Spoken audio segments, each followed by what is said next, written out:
समाधान यात्रा पर अररिया पहुंचे सीएम नीतीश कुमार ने कई योजनाओं का किए निरीक्षण। चल न्यूज बिहार में आपका स्वागत है। आइए ले चलता हूं आप सभी को खबरों की ओर। मुख्यमंत्री नीतीश कुमार ने अपने समाधान यात्रा के क्रम में 18वें दिन अररिया पहुंचे।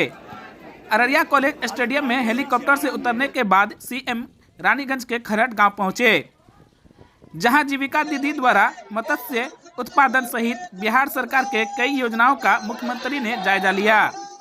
इसी गांव में बने सार्वजनिक शौचालय की ग्रामीण को सौंपी और बैटरी चलित ट्राई साइकिल भी चाबी लाभुकों को सौंपी। वार्ड नंबर 13 में चल रहे आंगनबाड़ी केंद्र का भी निरीक्षण किया गया। इस दौरान कई जगहों पर ग्रामीणों ने सीएम को अपनी समस्याओं से अवगत कराया। उसके बाद सीएम का काफिला रानीगंज प्रखंड के मोहिनी पंचायत स्थित दुर्गापुर गांव पहुंचे और वहां भी मत्स्य उत्पादन और बत्तख पालन के साथ राज्य सरकार की ओर से चलाए जा रहे योजनाओं का अवलोकन किया। मुख्यमंत्री ने समेकित मत्स्य तालाब और मखाना उत्पादन का निरीक्षण किया। इस मौके पर सीएम ने तालाब के अरेटर का भी उद्घाटन किया। मुख्यमंत्री क्लस्टर योजना के तहत अनुमोदित मखाना प्रेसिंग यूनिट का निरीक्षण किया। सीएम के साथ बिहार सरकार के मंत्री विजय चौधरी, लेसी सिंह, शाहनवाज आलम, संजय झा, जमा खान आदि मौजूद थे। मंत्री विजय चौधरी ने राज्य सरकार की ओर से पशुपालन और कृषि की योजनाओं का जमीन पर उतरने पर संतुष्टि व्यक्त किया। इसके उपरांत मुख्यमंत्री का काफिला जिला मुख्यालय स्थित 7 करोड़ 26 लाख से निर्मित खेल भवन सह व्यायाम शाला का उद्घाटन किया गया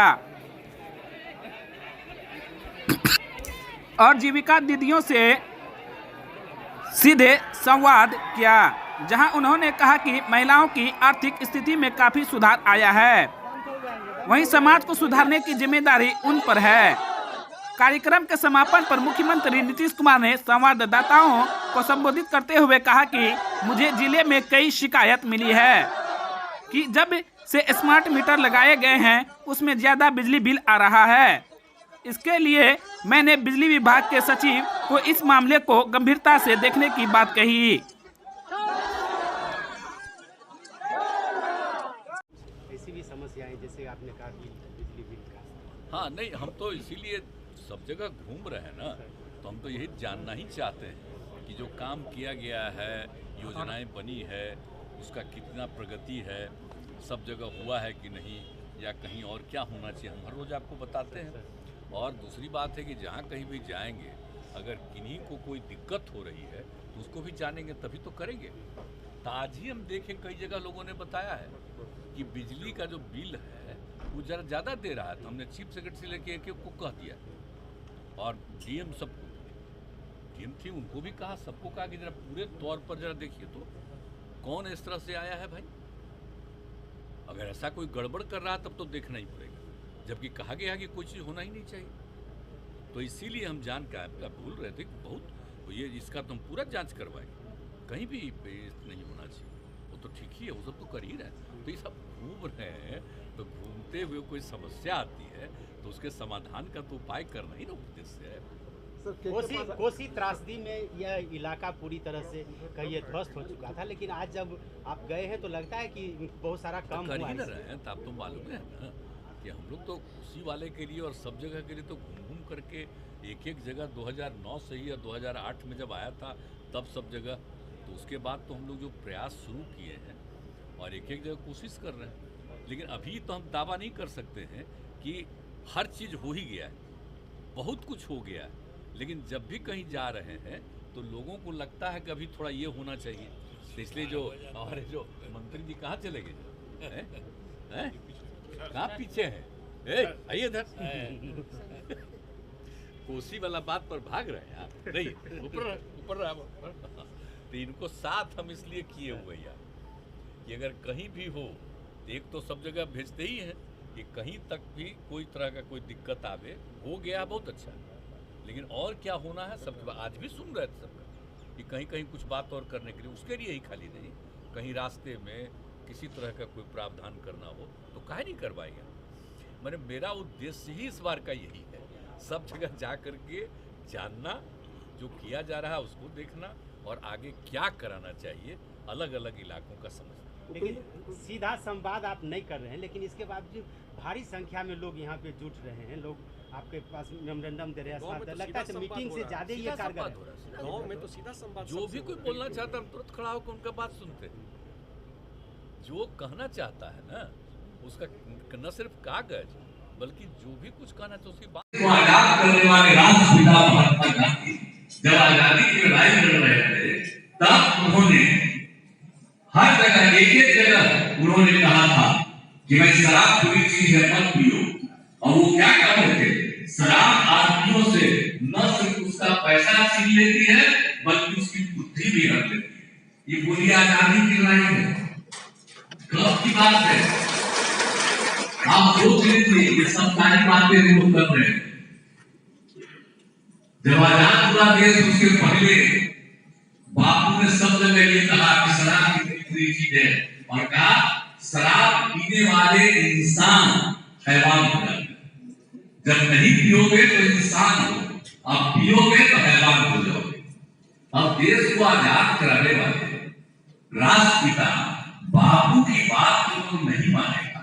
आजकल तो लोग फेरा रहे लोग कि पुराना चीजों सबको खत्म करो, नया नया जिसको आजादी की लड़ाई से मतलब नहीं है। हम तो करेंगे इसलिए दे रहे हैं कि आजादी की लड़ाई है और नई पीढ़ी के भी आप लोग है, सबको बताना है इन चीजों को याद रखो।